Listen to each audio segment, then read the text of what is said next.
উত্তেজিত হবেন না। তিনি কি নবী নন? কে নবী নন? আমি মামলাটা সাজাচ্ছি। কি মামলা সাজাচ্ছেন? হ্যাঁ ভাই, হাসছেন হাসছেন, ভালো। Because I love you. আমি এই সুযোগটির জন্য আকাঙ্ক্ষিত ছিলাম, কারণ আমি সাধারণত আপনাকে ইউটিউবে অনুসরণ করি। আপনার সহকর্মীদের মধ্যে যেমন সাবির আলী, আহমেদ দিদাত, আপনি হলেন প্রধান ধর্মরক্ষক। দুঃখিত, আমি মানব ইতিহাসের এই সময়ে আমি আপনাকেই প্রধান অ্যাপোলজিস্ট হিসেবে পেয়েছি, এবং আমি আজ এখানে এসেছি কারণ আমি বেশ নিশ্চিত যে আপনি আমার প্রশ্নের উত্তর ধর্মীয়ভাবে দেবেন। যখন আপনার কোনো বৈজ্ঞানিক প্রশ্ন থাকে, আপনি একজন বিজ্ঞানীর কাছে যান এবং আপনি একটি যৌক্তিক উত্তর আশা করেন। যখন আপনার কোনো দার্শনিক প্রশ্ন থাকে, আপনি একজন দার্শনিকের কাছে যান, কম যৌক্তিক কিন্তু অকাট্য উত্তরের আশায়। কিন্তু আজ আমি একটি ধর্মীয় প্রশ্ন করছি, এবং আপনার কাছ থেকে আমার একটি ধর্মীয় উত্তর প্রয়োজন, ডাক্তার। যে প্রশ্নটি আমাকে বিভ্রান্ত করছে তা হলো ভাগ্যের প্রশ্ন। আমি জানি আপনি উৎপত্তি, অর্থ, নৈতিকতা এবং ভাগ্য সম্পর্কে বেশ পরিচিত, এবং আমার প্রশ্নটি কোরআনের উপর ভিত্তি করে। আমার 3টি প্রশ্ন আছে। আমার প্রথম প্রশ্নটি সূরা অধ্যায় 46 আয়াত নম্বর 9 থেকে এসেছে। আমি চিন্তিত নবী এবং তার অনুসারীদের ভাগ্য নিয়ে, কারণ এটি বলছে, আমি জানি না আমার সাথে কি ঘটবে বা আমার অনুসারীদের সাথে। আমি শুধুমাত্র একজন স্পষ্ট সতর্ককারী। সুতরাং সেই প্রসঙ্গে আমি ভীষণ চিন্তিত। ভাগ্যটা কি? ভাই, জি স্যার। আপনি কি একটু ধীরে কথা বলতে পারেন? মানে গতিটা দ্রুত। জি স্যার। ঠিক আছে, উত্তেজিত হবেন না। ও ধন্যবাদ স্যার। উত্তেজিত হবেন না। আপনি কি প্রশ্নটা পুনরায় বলতে পারেন? আমি শুনেছি যে আপনি বলেছেন যে দার্শনিকের মতো হতে। আমি ওটা শুনেছি। আপনি বললেন কোরআন বলছে সূরা 40 আমি শুনেছি, ওটা কি 40?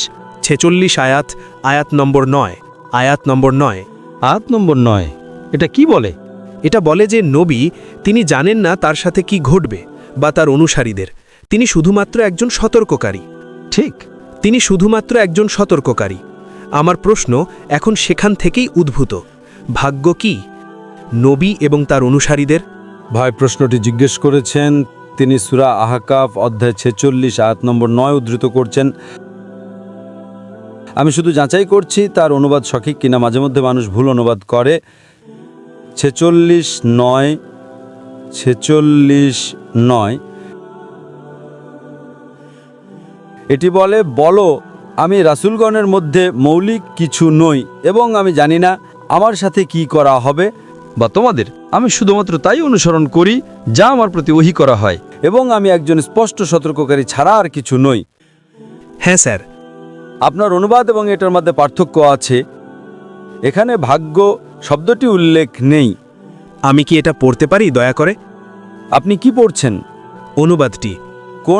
কে ওটা অনুবাদ করেছেন? আপনি কি আমাকে অনুবাদকের নাম দিতে পারেন? অনুবাদক? আমি শুধু মূলটা আরবিতে। আপনি কি আরবি বোঝেন? না, আমি আরবি বুঝি না। তো আমি যদি আরবিতে পড়ি সেটা আপনার কাছে দুর্বোধ্য মতো হবে, তাই না? আমি যদি আরবিতে পড়ি সেটা ঈশ্বরের বাণী।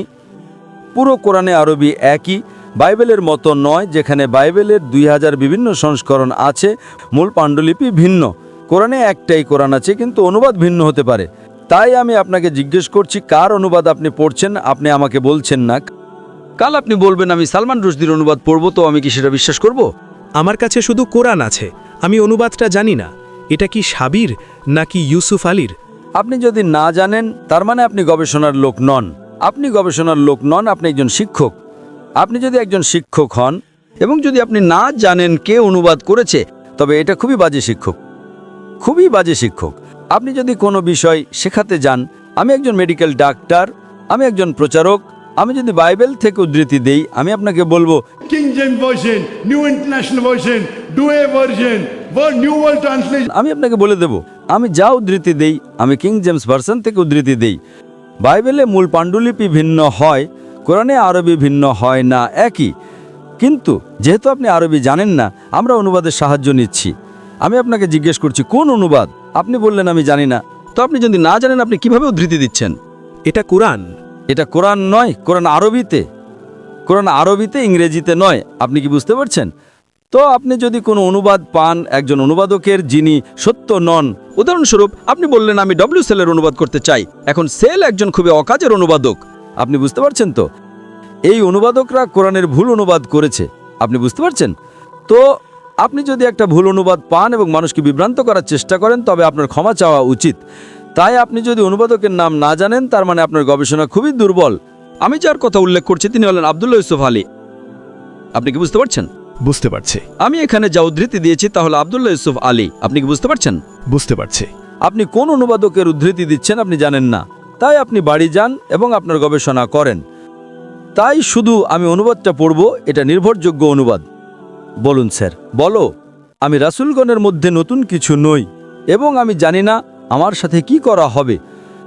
তার মানে তিনি জানেন না ভবিষ্যতে কি ঘটবে, ভাগ্য নয়।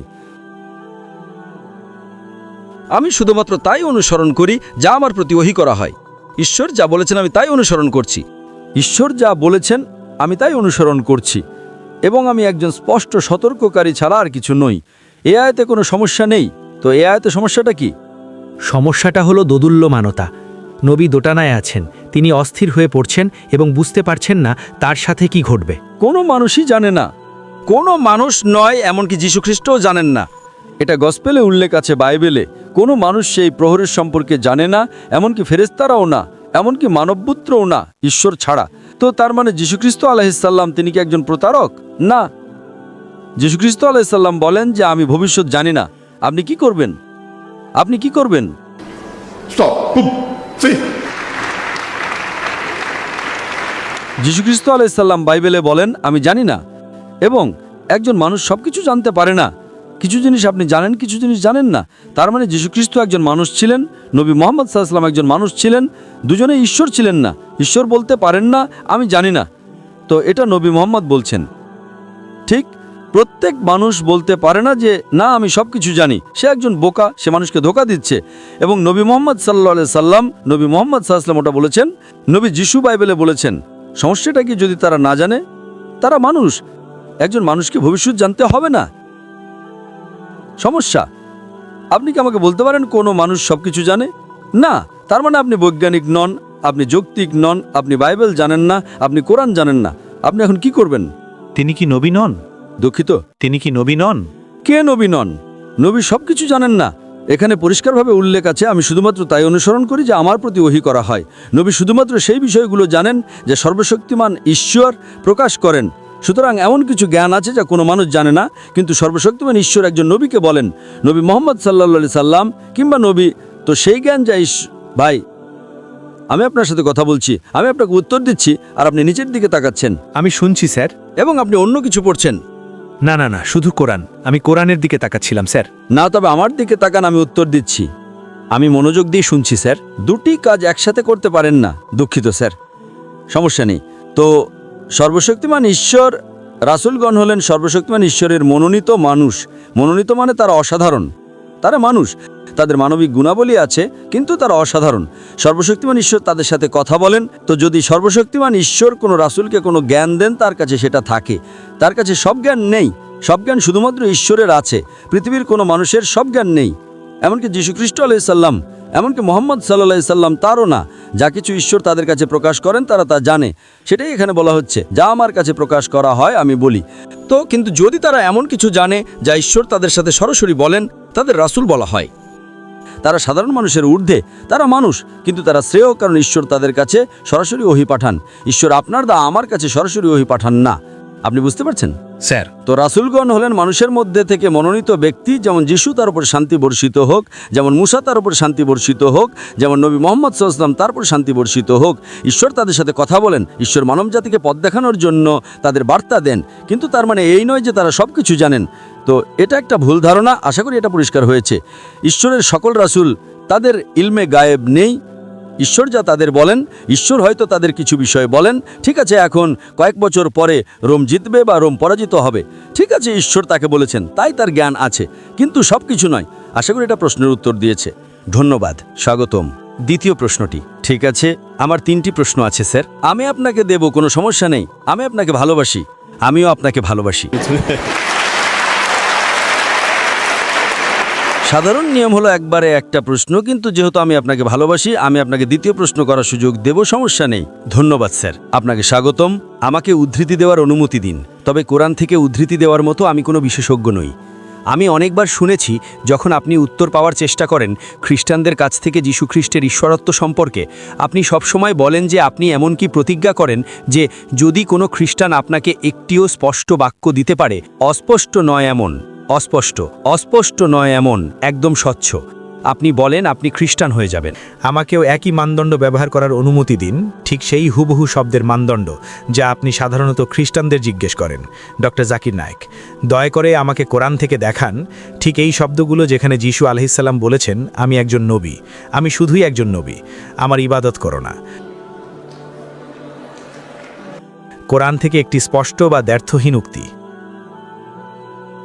ঠিক আছে, কোরআনের সূরা ইমরান অধ্যায় 3 আয়াত 49 উল্লেখ আছে, যিশু আলাইহিসসালাম রাসূল হিসেবে প্রেরিত হয়েছিলেন বনি ইসরায়েলদের জন্য। It's mentioned in Surah Saf, chapter number 61, verse number 6. যে আমি বনি ইসরায়েলদের জন্য রাসূল হিসেবে প্রেরিত হয়েছি। প্রথম অংশ আমি শেষ করেছি, দ্বিতীয় অংশ বলো যে আমার ইবাদত করো না। ঠিক আছে, সেটাও আছে। It is mentioned in Surah Ma'idah, chapter number 5, verse number 73. لَقَدْ كَفَرَ الَّذِينَ قَالُوا إِنَّ اللَّهُ هُوَ الْمَسِيحُ ابْنُ مَرْيَمَ. তারা কুফরি করছে, তারা ধর্মদ্রোহিতা করছে, যারা বলে মরিয়ম পুত্র যিশুই আলাইহিসসালাম আল্লাহ। وقال المسيح কিন্তু খ্রিস্ট আলাইহিসসালাম বলেছেন اعبدوا الله worship الله ربي وربكم.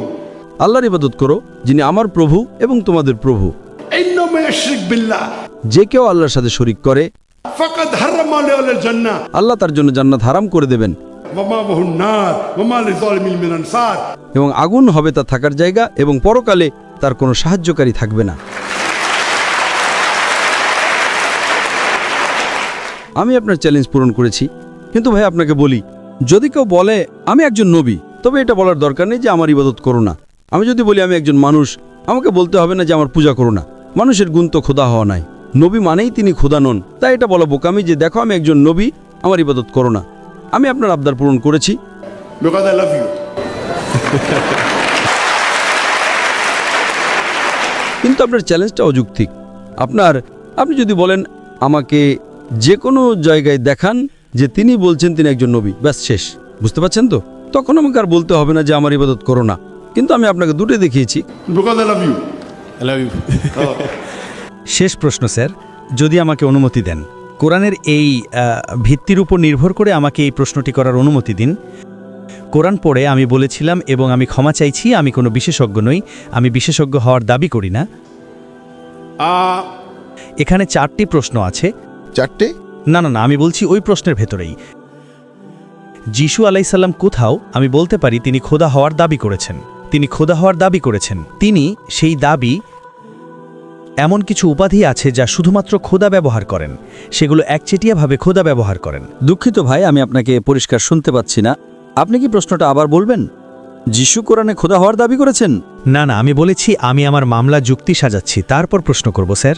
দুঃখিত, আমি মামলাটা সাজাচ্ছি। মামলা সাজাচ্ছেন? তারপর একটি প্রশ্ন করব। ঠিক আছে, তাহলে আপনার মামলাটা কি মামলা সাজাচ্ছেন? আপনি একজন প্রফেসর স্যার, আপনি জানেন আমাকে মামলা সাজাতে হবে। I'm not professor, I'm a student. No, you aren't. Allow me, please. কোরআন কে আমাদের বিচারক? উদাহরণস্বরূপ প্রথম প্রশ্ন, কে আমাদের বিচারক? কোরআন বলে, কোরআন অধ্যায় 22 আমি জানি, আয়াত 6 বলে যে, আয়াত 56-57 আমি যদি ভুল উদ্ধৃতি দেই দয়া করে আমাকে জানাবেন। এটা বলে তিনি আমাদের বিচারক। এবং তারপর আমাদের খ্রিস্টান শিক্ষায় যিশু আলাইসাল্লাম দাবি করেন যে তিনি বিচারক, ম্যাথিউ 25:30-31। দ্বিতীয়টি, আল্লাহ আরেকটি নাম ব্যবহার করেন, তা হল সত্য। সত্য কে? কোরআন অধ্যায় 22 আয়াত 6 বলে আল্লাহ হলেন সত্য। যিশু আলাইসাল্লামও জন 14:6 একই দাবি করেন যে তিনি সত্য। তৃতীয়টি, কোরআন বলে কেউ ঈশ্বরের সাথে মহিমা ভাগ করতে পারে না, ঈশ্বর তার মহিমা কারো সাথে ভাগ করেন না। কোরআন 57, কোরআন অধ্যায় 57 আয়াত 1। আপনি কি তৃতীয় অংশটা আবার বলতে পারেন? এটা বলেছে যে ঈশ্বর তার মহিমা কারো সাথে ভাগ করেন না। ঈশ্বর তার মহিমা কারো সাথে ভাগ করেন না, এটা কোরআনে লেখা আছে অধ্যায় 57 আয়াত নম্বর 1। এটা বলে আকাশ এবং পৃথিবী ঈশ্বরের মহিমা ঘোষণা করে।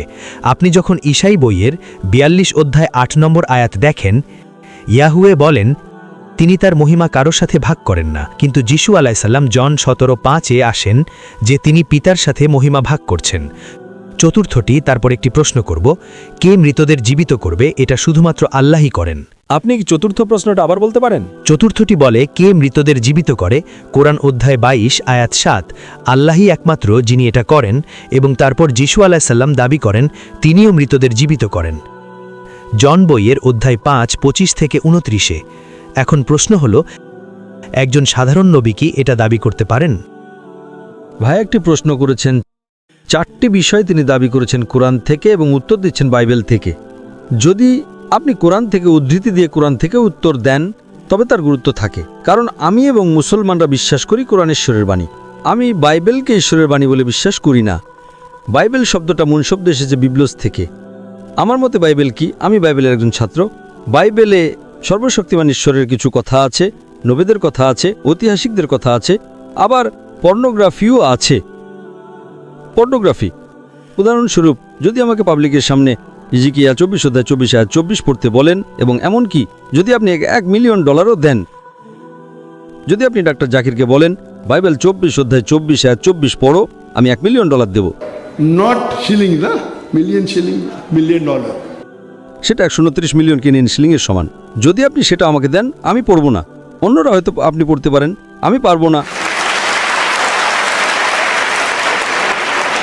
কারণ এটা পর্নোগ্রাফি।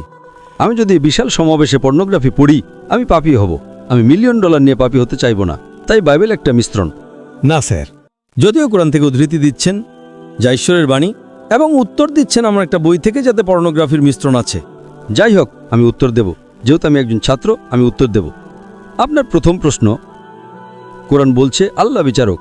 হ্যাঁ, তো যে কেউ বিচারক হলেই কি খোদা হয়ে যায়? কেনিয়াতে কতজন বিচারক আছেন? কেনিয়াতে কতজন বিচারক আছেন? অন্তত 100-200, ঠিক? তারা সবাই কি খোদা হয়ে যান? হ্যাঁ, কিছু তো আছে। আল্লাহ কি বলছেন? মালিক ইয়াউমিদ্দিন।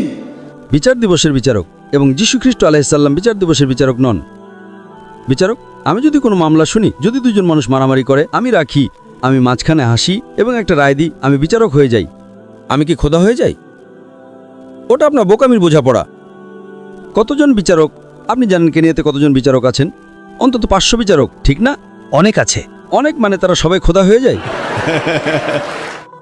হ্যাঁ ভাই, হাসছেন, ভালো, এটা ভালো লক্ষণ। তার মানে আপনি আপনার ভুল বুঝতে পেরেছেন। প্রথম উত্তর দেওয়া হলো। দ্বিতীয় প্রশ্নে আপনি বললেন যে আল্লাহ হলেন সত্য। ঠিক আছে, 2 + 2 = 4। ভাই, আমি বলছি জাকির কি সত্যবাদী নাকি না? 2 + 2 = 4। আমি কি সত্যবাদী নাকি আমি মিথ্যে কথা বলছি? এটা সত্য। আমি কি খোদা? আপনি ঠিক। আমি কি খোদা হয়ে যাই? না। যাই হোক, আমি উত্তর দেব। আপনি যে উদ্ধৃতি দিচ্ছেন তা হলো গসপেল অফ জন অধ্যায় 14 আয়াত 6। আমি পথ, সত্য আর জীবন, আমার মাধ্যমে ছাড়া কেউ পিতার কাছে আসতে পারে না। আপনি কি প্রসঙ্গটা জানেন? আমাকে জানান। আপনি বললেন আপনি বাইবেলের একজন স্কলার, ঠিক? আমি বলি আমি একজন ছাত্র। না, বাইবেলের। হ্যাঁ। আপনি শিক্ষক না। ও, ওটার মধ্যে পার্থক্য আছে। শিক্ষক, একজন স্কলার, এবং হ্যাঁ। আপনি শিক্ষক না। হ্যাঁ। আপনি বাইবেলের শিক্ষক না, আমি বলেছি আমি পেশায় একজন শিক্ষক, কিন্তু আমি বাইবেল শিক্ষার একজন ছাত্র। ঠিক আছে, কিন্তু আপনি বাইবেলের শিক্ষক হিসেবে জানেন। হ্যাঁ, আমি জানি স্যার। ও, আপনি বাইবেল শেখান এবং আপনি একজন ছাত্র। আপনি শিক্ষক এবং ছাত্র উভয়ই, ঠিক আছে? হ্যাঁ, আমি তাই। আপনি কি প্রসঙ্গটা জানেন?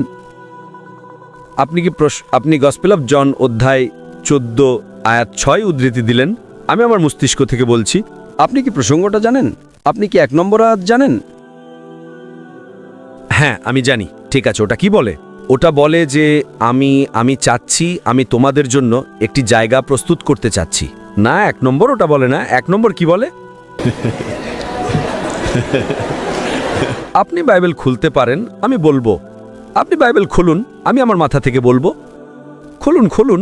আপনি আমাকে উদ্ধৃতি দিতে সাহায্য করতে পারেন। আমি আপনাকে সাহায্য করতে পারি। আপনি একজন শিক্ষক, আমি একজন ছাত্র।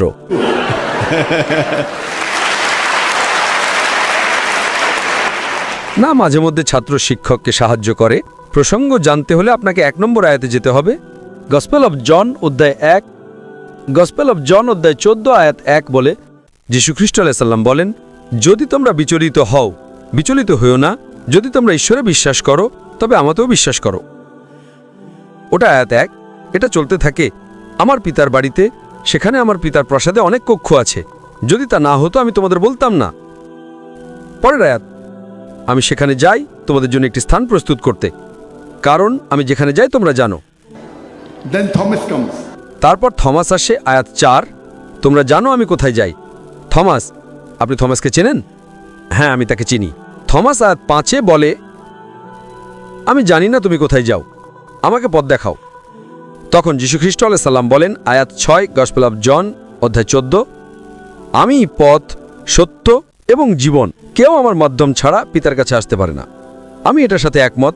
প্রতিটি নবী তার সময়ে তিনি ছিলেন পথ, সত্য এবং জীবন। ওই নবীর মাধ্যম ছাড়া কেউ ঈশ্বরের কাছে আসতে পারত না। মুসা আলাইহিস সালামের সময়ে মুসা আলাইহিস সালাম ছিলেন পথ, সত্য এবং জীবন। মুসা আলাইহিস সালামের মাধ্যম ছাড়া কেউ ঈশ্বরের কাছে আসতে পারত না। যিশু আলাইহিস সালামের সময়ে আমরা 100% একমত, তিনি ছিলেন পথ, সত্য এবং জীবন। কেউ সর্বশক্তিমান ঈশ্বরের কাছে আসতে পারত না যীশুখ্রিস্ট আলাইহিস সাল্লামের শিক্ষার পথ ছাড়া।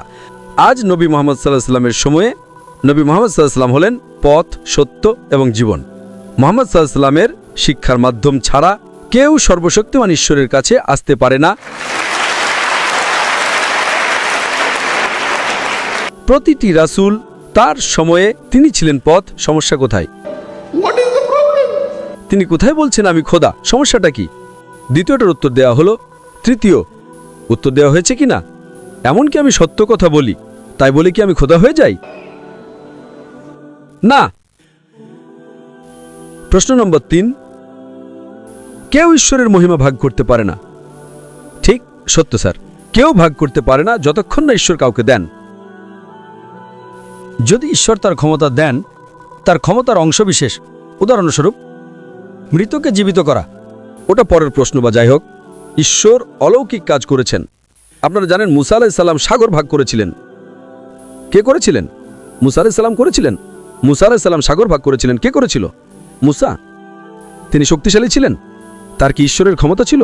ঈশ্বর মুসা আলাইহিস সালামের মাধ্যমে একটি অলৌকিক কাজ করেছিলেন। আপনি কি বুঝতে পারছেন? আপনি বুঝতে পারছেন কি না? আমি বুঝতে পারছি স্যার। সাগর ভাগ করা। তাই যত অলৌকিক কাজ করা হয়েছিল তা নবী করেননি, তা করেছিলেন সর্বশক্তিমান ঈশ্বর। কোরআন সেটা বলে এবং বাইবেল সেটা বলে। তাই যত অলৌকিক কাজ করা হয়েছিল তা ঈশ্বরের দ্বারা রাসূলের মাধ্যমে করা হয়েছিল। ওটা আপনার 4টে প্রশ্নের উত্তর দেয়। এবং পঞ্চম প্রশ্ন, মৃতকে জীবিত করার।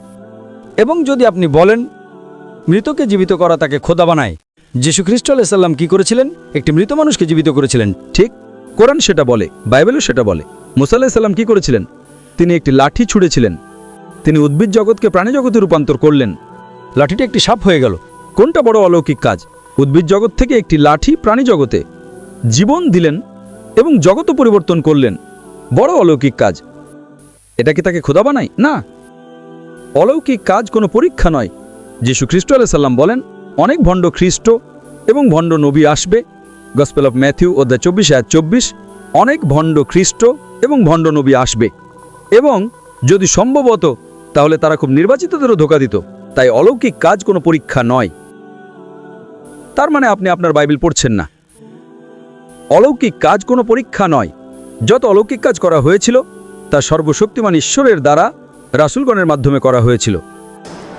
Hope that answers all your 4 questions. কৃতজ্ঞ। তো 6টি প্রশ্নের উত্তর দেওয়া হলো, প্রথম 2টি এবং পরের 4টি। হ্যাঁ, শেষটা। আমরা অন্য মানুষদের সুযোগ দেব। আমি আপনাকে ভালোবাসি তার মানে এই নয় যে অন্যরা বলবে যে ডক্টর জাকির অবিচার করছেন। একজন মানুষকে 6টি প্রশ্ন করার সুযোগ দিচ্ছেন। আমি আপনাকে ভালোবাসি, এটা আলাদা, কিন্তু তখন অন্যরা আমাকে দোষারোপ করা শুরু করবে